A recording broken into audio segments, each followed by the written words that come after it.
everyone, welcome, and if you are new here, my name is Jen, and I'm a car designer and creative living in Detroit. Today I'm going to be sharing some tips on how to improve your presentation skills, especially for students. I've been a student, and I've also had the opportunity to go back as a professional and teach students. One of the things that I've noticed has been a struggle for a lot of students is being able to effectively communicate and present your project. So I've put together a few tips from my observations over the years that hopefully can help you out. The first tip I would say is speak with confidence. Just remember, nobody knows your project better than you. You are the creator of the project, you are the expert of the project. So it should be no problem for you to be able to address other people and explain exactly why you chose to make the decisions that you did.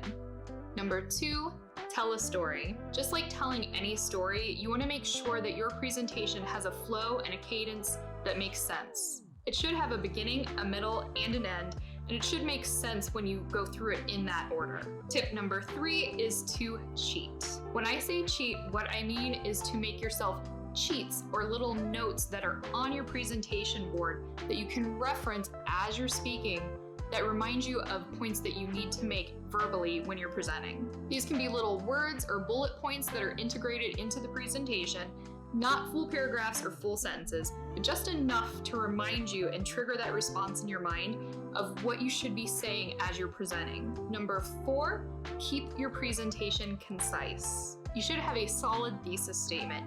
This should be maybe 1 to 2 sentences maximum.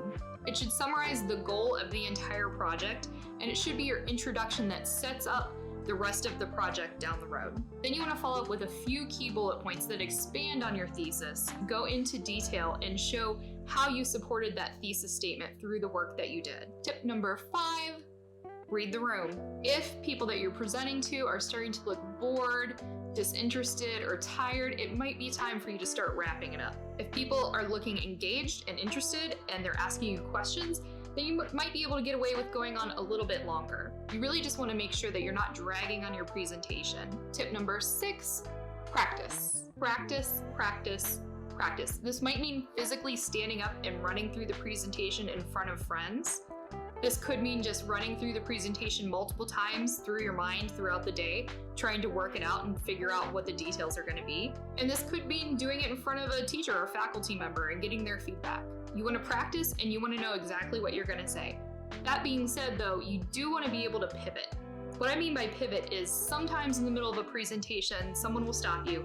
They'll ask a question, they'll make a comment about something that you just said. You want to be able to address the question or comment and then pivot back to your original presentation and finish your thought. Tip number 7, be curious. When your presentation is done, you do want to ask for feedback. Leverage the expertise of the people who are there to critique you. This is free advice. Get clarity on your feedback, make sure you ask questions, and make sure you understand exactly what it is that they're trying to tell you. If for some reason the presentation runs out of time, ask if you can follow up with them, sometimes via email. Not only will it allow you to expand and understand more of the feedback that they were trying to give you, but it will also offer a new networking option. All right, guys, so that was it. Quick tips on how to improve your presentation skills, especially if you're a student. If you have any questions, please leave them for me in the comments down below. And as always, stay creative, and I will see you in the next video.